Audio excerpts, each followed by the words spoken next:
राहुल जी गांधी साहब, इनसे मैं रिक्वेस्ट करूंगा कि आप सभा को संबोधन करें। काँग्रेस पक्षाचा जोरदार टाळ्या वाजवायच्या आहेत। इकडच्यांनी बसून घ्यायचं आहे, तिकडच्यांनी बसून घ्यायचं आहे। रमेश चेन्नीथाला जी, पाडवी जी, दिलीप नायक जी, बापू चावरे जी, प्रतिभा जी, हमारे कैंडिडेट्स केसी पाडवी जी, पाटिल जी, श्रीश नायक जी, किरण ताडवी जी, प्रवीण बापू चावड़े जी, राजेंद्र गावित जी, बुधिया पवार जी, स्टेज पे इंडिया अलायंस के नेता, भाइयों और बहनों, कांग्रेस पार्टी के हमारे प्यारे कार्यकर्ता, अलायंस बब्बर शेर, कांग्रेस पार्टी के बब्बर शेर,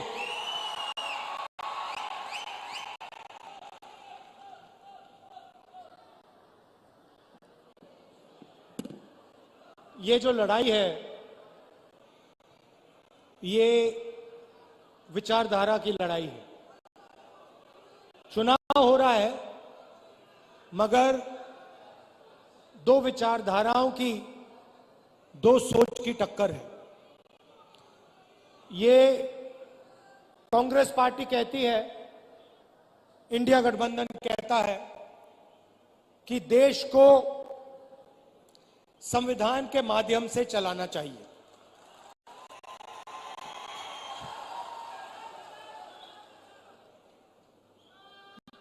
प्रधानमंत्री जी कहते हैं कि मैं संविधान को पब्लिक मीटिंग में दिखाता हूं और संविधान खाली है। संविधान उनके लिए खाली है क्योंकि उन्होंने ये संविधान जिंदगी में पढ़ा नहीं है। उनको कोई आइडिया नहीं कि इस किताब के अंदर क्या लिखा हुआ है। इसीलिए प्रधानमंत्री जी के लिए यह संविधान खाली है। वो कहते हैं कि लाल रंग का संविधान राहुल गांधी दिखाता है। देखिए इस पर क्या रंग है, नीला है, लाल है, हमें कोई फर्क नहीं पड़ता। इसके अंदर जो लिखा है उसकी हम रक्षा करते हैं, उसके लिए हम जान देने को तैयार हैं। तो एक तरफ कांग्रेस पार्टी, इंडिया गठबंधन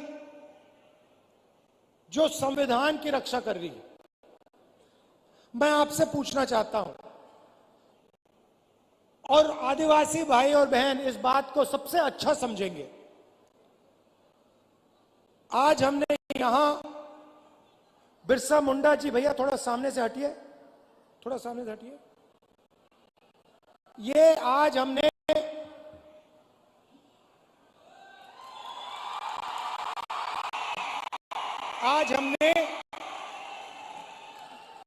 इनके सामने, बिरसा मुंडा जी के सामने हाथ जोड़े,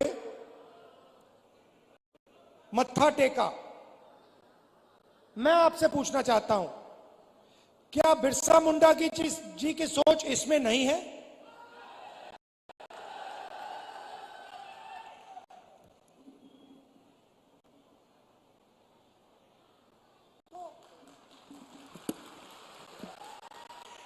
तो नरेंद्र मोदी जी कहते हैं कि यह संविधान खाली है, खोखला है, इसमें कुछ नहीं है। मैं नरेंद्र मोदी जी को समझाना चाहता हूं और प्रधानमंत्री जी आप अच्छी तरह सुनिए क्योंकि आप देश के प्रधानमंत्री हैं। नरेंद्र मोदी जी, ये संविधान खोखला नहीं है। इस संविधान में हजारों साल की सोच, बिरसा मुंडा जी की सोच, बुद्ध भगवान की सोच, फूले जी की सोच, अंबेडकर जी की सोच, गांधी जी की सोच सब भरी हुई है। ये हिंदुस्तान, नरेंद्र मोदी जी, ये खोखला नहीं है। इसके अंदर हिंदुस्तान का ज्ञान, हिंदुस्तान की आत्मा है। और जब आप इसे खोखला कहते हो तो आप हिंदुस्तान, बिरसा मुंडा जी, महात्मा गांधी जी, अंबेडकर जी, इन सब का अपमान करते हो। लड़ाई भाइयों और बहनों इसको बचाने की है। आपको कॉन्स्टिट्यूशन में, संविधान में नाम दिया गया है। आपको संविधान में आदिवासी नाम दिया गया है। इस संविधान में आप कहीं भी पढ़ लो, इस संविधान में आपको वनवासी नहीं कहा जाता है, आपको आदिवासी कहा जाता है। मगर आरएसएस के लोग, बीजेपी के लोग, हिंदुस्तान के प्रधानमंत्री आपको वनवासी कहते हैं। इन दो शब्दों में बहुत बड़ा फर्क है। आदिवासी का मतलब जो हिंदुस्तान के पहले मालिक थे।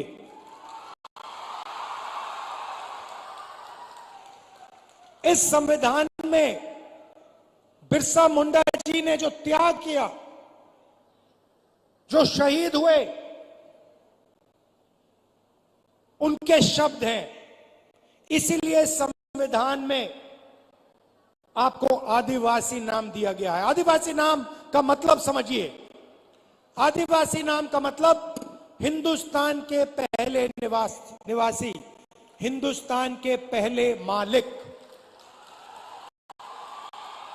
मतलब ये जो जल है, ये जो जंगल है, ये जो जमीन है, उसका पहला अधिकार आदिवासियों का है।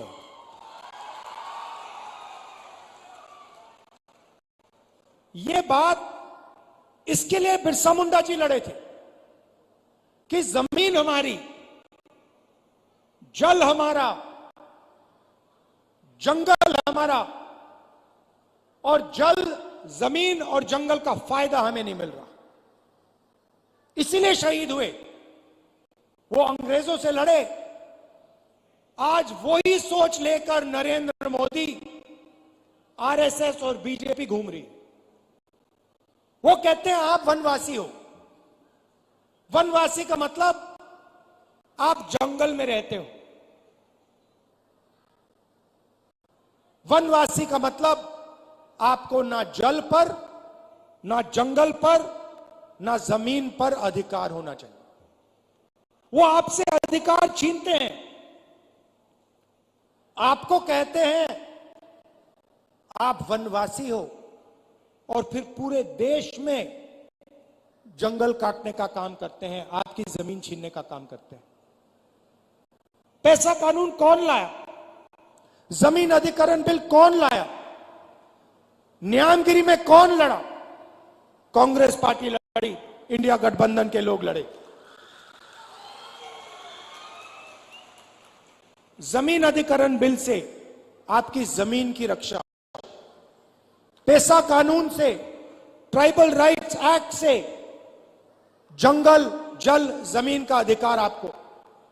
ये काम हमने किए हैं। और जैसे ही बीजेपी की सरकार आती है, काम शुरू कर देते हैं। आपकी जमीन छीनते हैं, अरबपतियों को पकड़ा देते हैं,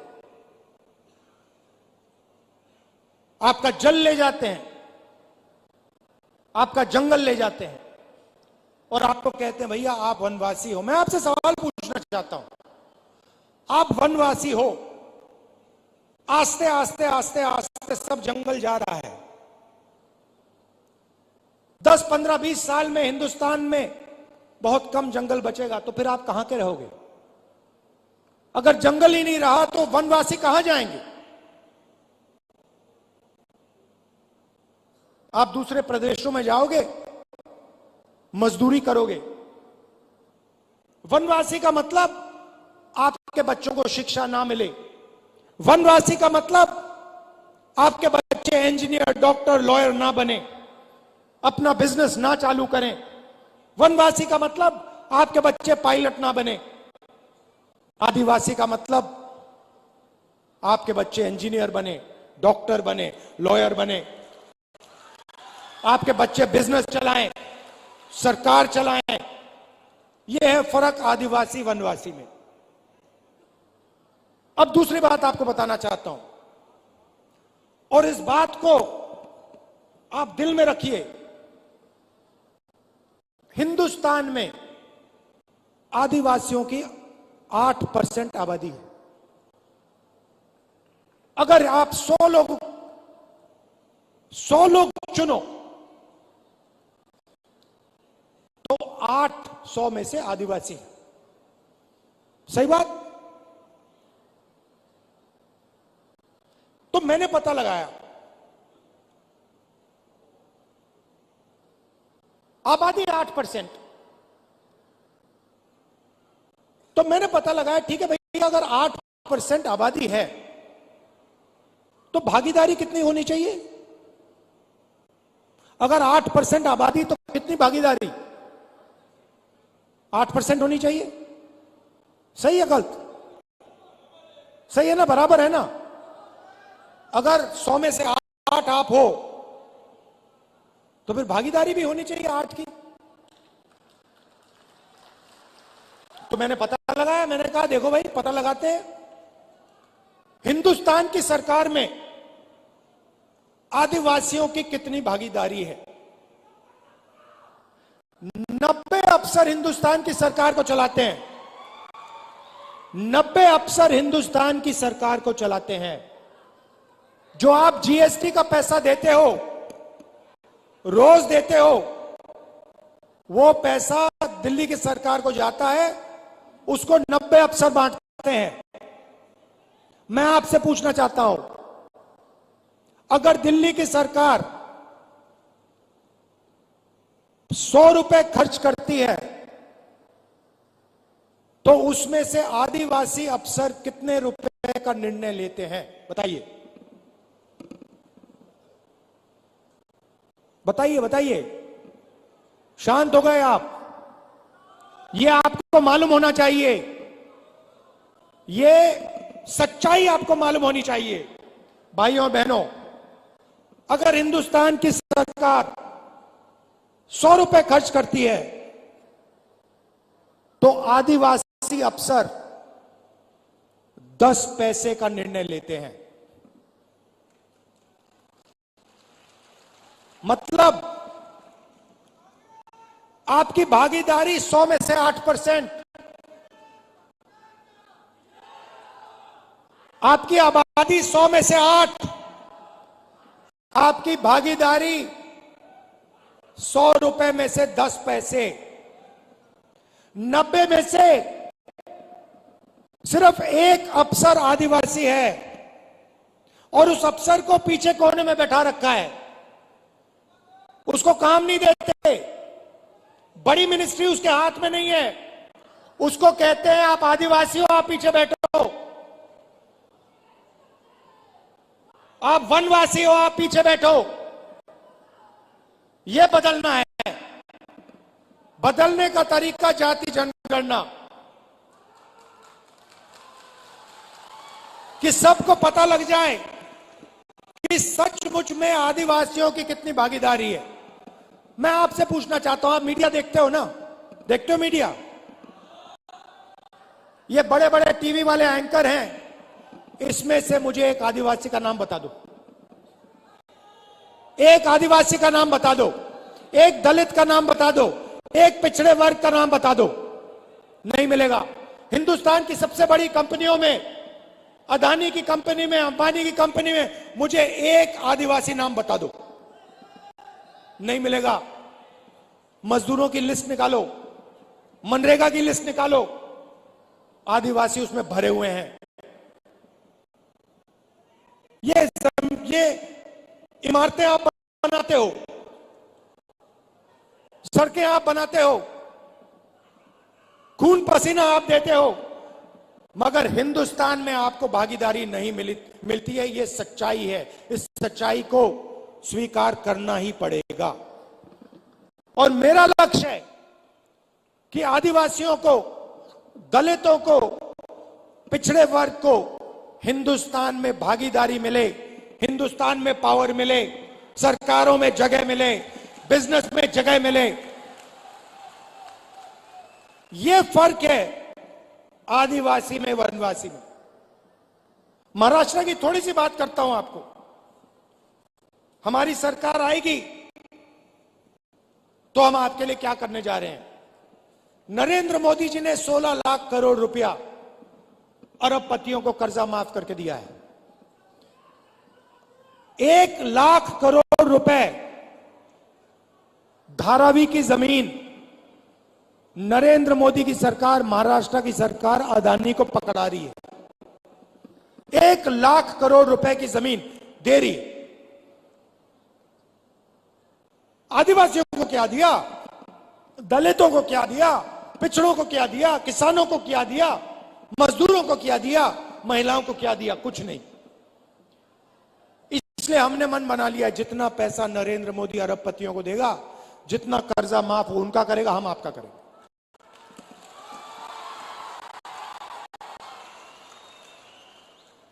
तो सबसे पहला काम, महालक्ष्मी योजना, अच्छी तरह सुनिए।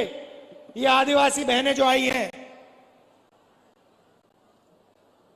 आपके बैंक अकाउंट में हर महीने 1 तारीख को खटाखट 3,000 रुपए अंदर आप जगेंगी, बैंक अकाउंट में देखेंगी। और महाराष्ट्र की सरकार, कांग्रेस पार्टी की सरकार, इंडिया गठबंधन की सरकार ने सुबह ही आपके बैंक अकाउंट में 3,000 रुपए डाल दिए होंगे। उसके बाद आप कहेंगे चलो मार्केट जाती हैं, चलो मार्केट चलें। आप जब बस में मार्केट जाएंगी, आपको पता लगेगा कि कांग्रेस पार्टी की सरकार ने महिलाओं के लिए बस का टिकट फ्री में कर दिया है। आप बैठेंगी, कोई आपसे पैसा नहीं मांगेगा, आप बिना पैसे दिए बैंक जाएंगी, 3,000 रुपए बैंक अकाउंट से निकालेंगी और वापस आ जाएंगी। और जब भी आपको बस की जरूरत पड़ेगी, महाराष्ट्र में आपको कहीं भी जाना हो, महाराष्ट्र की महिलाओं से 1 रुपया नहीं लिया जाएगा। अब किसान कहेंगे, राहुल जी आपने महिलाओं को 3,000 रुपए दे दिए, इंडिया गठबंधन की सरकार ने महिलाओं को 3,000 रुपए दे दिए, हर महीने जनवरी, फरवरी, मार्च महिलाओं के बैंक अकाउंट में आ जाता है, फ्री में बस में घूमती हैं, हमारा क्या होगा? सब किसान कहेंगे। मैं उनको कहना चाहता हूं, 3 लाख रुपए तक का कर्जा आपका माफ होगा। और जब आप धान, सोयाबीन, कपास बेचोगे तो आपको सही दाम, minimum support price Congress party की, इंडिया गठबंधन की सरकार देगी। जाति जनगणना की मैंने बात कर दी। हम महाराष्ट्र में जाति जनगणना कराएंगे और पता लगाएंगे कि आदिवासियों की कितनी भागीदारी है संस्थाओं में, सरकार में, ब्यूरोक्रेसी में। आदिवासी, दलित, पिछड़े वर्ग के कितने लोग हैं। पार्लियामेंट में मैंने कह दिया है, लोकसभा में नरेंद्र मोदी के सामने, कांग्रेस पार्टी की सरकार जाति जनगणना करेगी और ये जो 50% का आपने रिजर्वेशन पे दीवार लगा रखी है, इसको हम तोड़ के उड़ा के फेंक देंगे। रिजर्वेशन को हम 50% से आगे ले जाएंगे। लोकसभा में मैंने बोला है, ये वायदा मैं आपसे कर रहा हूं, जाति जनगणना और 50% की दीवार कांग्रेस पार्टी की सरकार दिल्ली में तोड़ेगी, महाराष्ट्र की सरकार यहां तोड़ेगी। जाति जनगणना हम करके दिखाएंगे। सबसे ज्यादा कष्ट गरीबों को इलाज से होता है। गरीब किसान को दिल का ऑपरेशन करना हो, पेट का ऑपरेशन करना हो, किसी को कैंसर हो जाता है, कैंसर का इलाज करना होता है, तो गरीब किसान कर्ज में डूब जाता है, आत्महत्या कर लेता है। इसलिए आपकी नई सरकार, इंडिया गठबंधन की सरकार, महाराष्ट्र में सबको 25 लाख रुपए तक का बीमा देने जा रही है।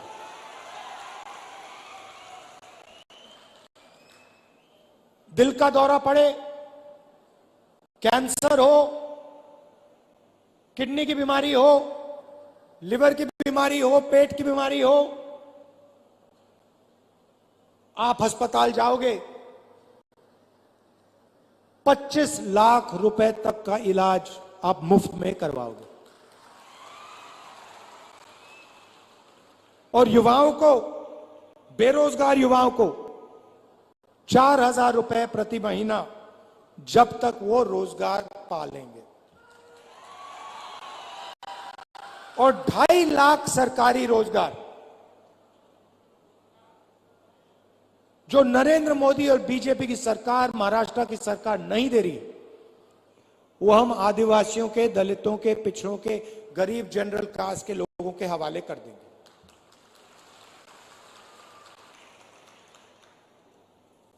महाराष्ट्र की सरकार आपके जो प्रोजेक्ट्स हैं, जो महाराष्ट्र को रोजगार देने वाले प्रोजेक्ट्स हैं, उनको दूसरे प्रदेशों में भेजती है और आपके लोग मजदूरी दूसरे प्रदेशों में जाके करते हैं।